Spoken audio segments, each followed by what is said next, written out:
Hey, you forgot something! I hurriedly called Ethan as he headed off on an overseas business trip. But no matter how many times I called, there was no answer from Ethan. Then I stumbled upon Ethan's affair. So, the business trip was a lie, huh? Cheating on me like that? I won't forgive this. Oblivious to my vengeful thoughts, Ethan finally called me in high spirits. Just landed at the destination. So, what did I forget? You forgot your passport. What? That was the moment I began to enact my revenge. My name is Natalie. I've been married to Ethan for 4 years. We don't have children and live happily without holding anything back from each other. Ethan works for a regular company and has weekends off. I, on the other hand, work at a beauty salon and work on weekends, so we rarely have days off together. When was the last time we went out together anyway? Because of my job at the salon, I often hear about honeymoons from brides-to-be. This topic naturally comes up a lot. Today's client was planning to go to Hawaii soon. Hearing this, I felt increasingly eager for the two of us to go on a trip. A vacation? Sounds good. It's been a while since Ethan and I went on one. When I got home from work, Ethan wasn't back yet. It used to be that I would come home late and Ethan would have dinner ready, but recently that hasn't been happening. Maybe work is busy. He's been doing a lot of overtime for several months. Ethan finally got home past 11 p.m. Though he should be tired from working late, he seemed in a good mood, so I had no reservations about talking to him. Guess what? My client today is going on a honeymoon to Hawaii. We went to Guam for our honeymoon, but we haven't traveled since, right? Let's plan a vacation. It doesn't have to be abroad. Even somewhere in the country is fine. My mind was already racing with vacation plans. Spending days together for the first time in a while felt exciting, but contrary to my enthusiasm, Ethan didn't seem too keen. Ugh, I'm gonna be busy with work for a while. Why don't you go alone? Then you don't have to coordinate with my schedule. I was so disappointed by Ethan's response that I lost all enthusiasm for the trip. It's pointless alone. I want to go as a couple. I held back my desire to say so. Whether it's a difference in enthusiasm or what, Ethan had practically zero interest in going on a trip. After seeing Ethan's reluctance, I decided to let it go. For a while, I found myself scrolling through travel sites, still not entirely over it. Should I just go alone, like Ethan suggested? The thought crossed my mind, but I couldn't leave Ethan behind. During these low-spirited days, Ethan suddenly said to me, "I have a business trip overseas during the New Year holidays." What? I blurted out, shocked by the sudden news. Ethan looked irritated at my loud reaction. Look, I know you want to travel, Natalie, but this is work, not a vacation. No complaints, okay? I haven't even said anything yet. Annoyed at Ethan's words, I snapped back. I'm just surprised you said overseas business trip. You've never had one before. Besides, aren't most places closed during the New Year holidays? My hard work has been recognized, and that's why I was chosen. The trip is to France. Only New Year's Day is a holiday there. Many businesses are open, as usual. Is that so? When do you leave? I'll head to France before Christmas to prepare and then start work. Sure enough, after doing some research, France only observes New Year's Day as a holiday. December goes until the 31st, and many businesses resume on January 2nd. So we won't spend the New Year holidays together, huh? The New Year holidays were our only chance to relax together throughout the year. Now, not only do we not get a vacation, but we also won't spend the holidays together. Feeling lonely, an idea popped into my head. How about I come with you? Then we can spend time together. I can go sightseeing while you're working. I thought it was a good idea, awaiting Ethan's reply. However, his next words instantly dashed my hopes. Absolutely not! This is a business trip! Who brings their spouse along? Ethan's irritation was evident as he raised his voice. Without a word, he stormed off to the shower. What's his deal? He doesn't need to be that angry. Even after his shower, Ethan remained in a bad mood. It became awkward to bring up anything about travel or business trips. After that, our conversations dwindled. His cold attitude led me to harbor a growing resentment towards him. Time passed, and by late December, the cold was harsh. Ethan, who was scheduled for his business trip to France, seemed a bit too excited. Sure, it's a business trip, but it's also overseas. I can understand his excitement. But he should put himself in my shoes. I'll be spending Christmas and the New Year holidays alone. His enthusiasm only added to my irritation. Ethan happily pats me on the shoulder, seemingly unbothered by my mood. Hey, I'm going on a business trip starting tomorrow. Take care of the house for me, will ya? Sure, got it. Don't get mad. I promise I'll bring you back some souvenirs. I'm gonna hit the sack now. Got an early morning tomorrow. With that, Ethan quickly heads off to the bedroom. The nerve of him, acting all excited. He'd better bring me a ton of souvenirs. The next day, I make a long list of souvenirs and wave goodbye to Ethan. My phone rings right after I finished up the household chores. The message is from my brother, Alexander. Ethan's on a business trip, huh? Why not come back to Mom and Dad's for the holidays? Alexander is still living at our parents' place and has a rather sporadic work schedule. It bothers our parents that he can't hold down a stable job, but I've always loved Alexander. He's the first person I go to when I'm in a bind. So I start considering his idea of going back to our parents' house. I didn't have any plans anyway, and spending New Year's there could be a nice change. Should I start looking at flight schedules? I sit down on the sofa and start checking flight times on my phone. Just then, something catches the corner of my eye, and I let out a startled, "What?" Ethan's passport is sitting right there on the table. I immediately call Ethan, but no matter how many times I try, I can't get through. "You forgot something!" I send several messages, but no reply. I have no choice but to go to the airport myself. Panicked, I call Alexander for help. "Alexander, Ethan forgot his passport. Can you go ahead to the airport and make sure he doesn't leave? I'm on my way too." "Roger that." I send Alexander the details of Ethan's flight to France and rush to catch a train. I keep trying to contact Ethan during the ride, but to no avail. Then a message from Alexander arrives, and its contents leave me stunned. "I just got on a train and Ethan is here. What's going on?"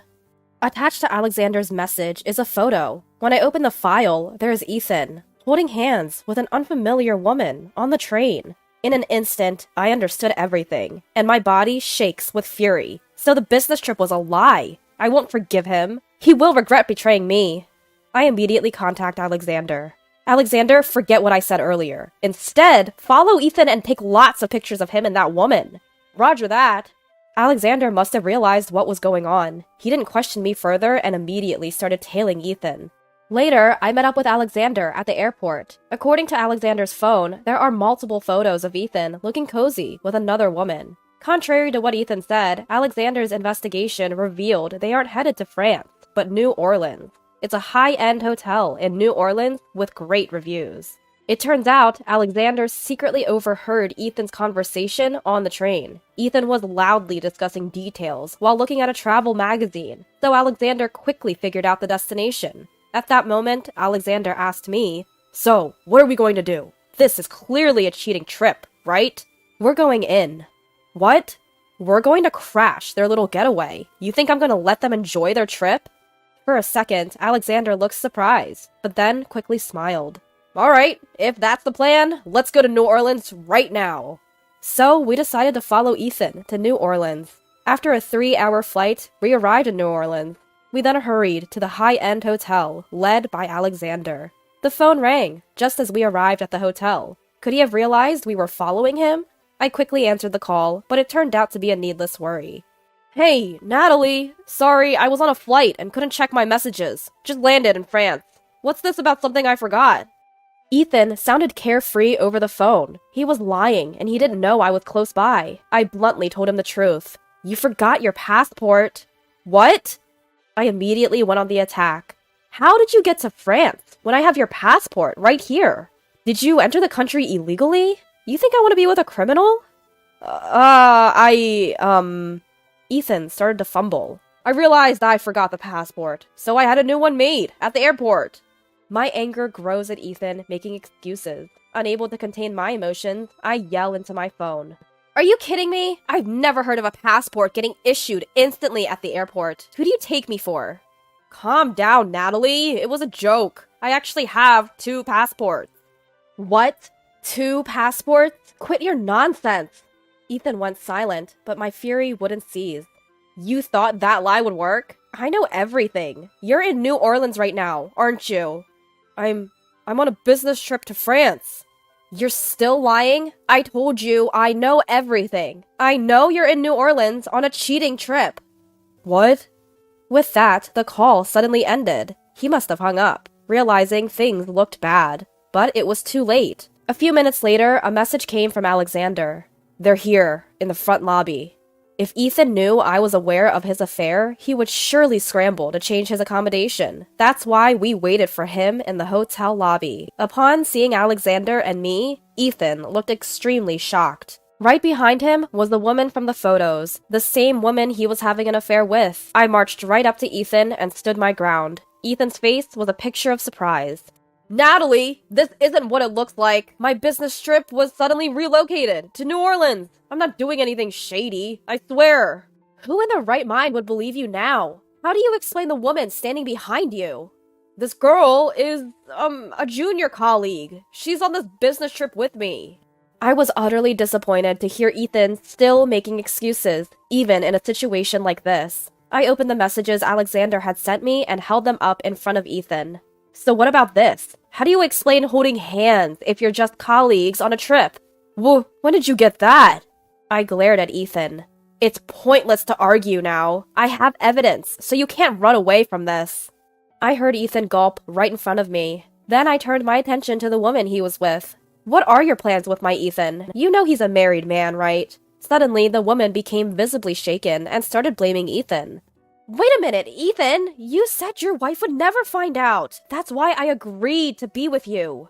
No, Ellie, that's not the point right now! It absolutely is the point! Your wife has been giving me terrible glares! It's as if I'm the bad one here! For the record, lady, Ethan is the one who came on to me.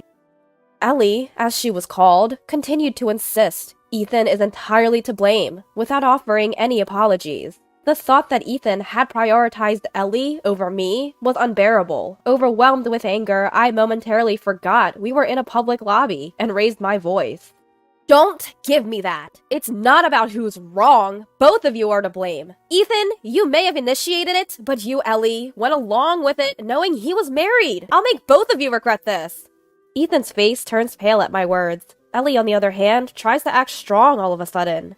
Regret? What can a cheated-on woman do? What?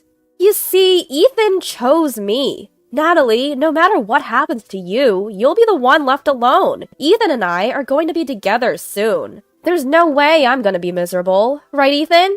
You said you were leaving Natalie soon. Ellie says, staring back at Ethan. Ethan then looks back and forth between Ellie and me, then starts speaking, seemingly having made up his mind. I won't marry you. The only one I love is Natalie. What? I just found you convenient to hang out with because Natalie and I have been missing each other. Today is the end of this relationship. I'm going back to Natalie. Upon hearing Ethan's words, Ellie's face fills with despair. Ignoring her, Ethan starts to apologize to me. Natalie, I'm really sorry. My judgment was just off. I won't cheat ever again. I've just been feeling lonely because we've been missing each other. So? From now on, I'll only think about you. If you want, we can go on a trip right now. Just please forgive me.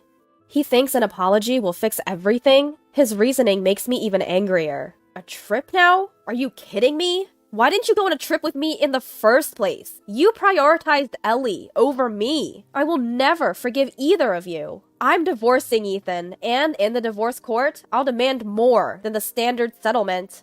What? Why? We've been together for 4 years. Can't you cut me some slack? You've been together with me for 4 years, yet you betrayed me. About the settlement money. Are you going to hire a lawyer? You don't need to. We can start over. There's no need to waste money. At this point, my anger with Ethan goes beyond infuriation to sheer disbelief. That's when Alexander, who had been observing us, starts to speak. Alrighty then, bro. I know a good lawyer. Took care of him back in the day. He'll probably give you a good rate. Nice one, Alexander. Alexander and I squeezed Ellie's contact info out of her and left the two stunned individuals behind. Later, I hired the lawyer Alexander recommended. Just like he said, I was able to claim more than the usual amount of compensation from Ethan and his affair partner. My divorce from Ethan went smoothly, and I returned to single life. As for Ethan, he and Ellie both ended up quitting their jobs after Ellie exposed the affair. Now Ellie is suing, claiming she was deceived by Ethan. And Ethan, in turn, is claiming that Ellie's exposure of the affair is defamation. Both are caught up in a complicated situation, seemingly draining their pockets by the day. But to be honest, I couldn't care less. They're experiencing the consequences of their actions. Serves them right. As for my brother, Alexander, he's decided to take a job at a detective agency, thanks to this whole ordeal. Being a detective is my true calling. I'm going to make it last this time. He's quite ambitious. Time will tell how that works out. For now, I hope to live a life where I won't have to rely on Alexander's detective skills ever again.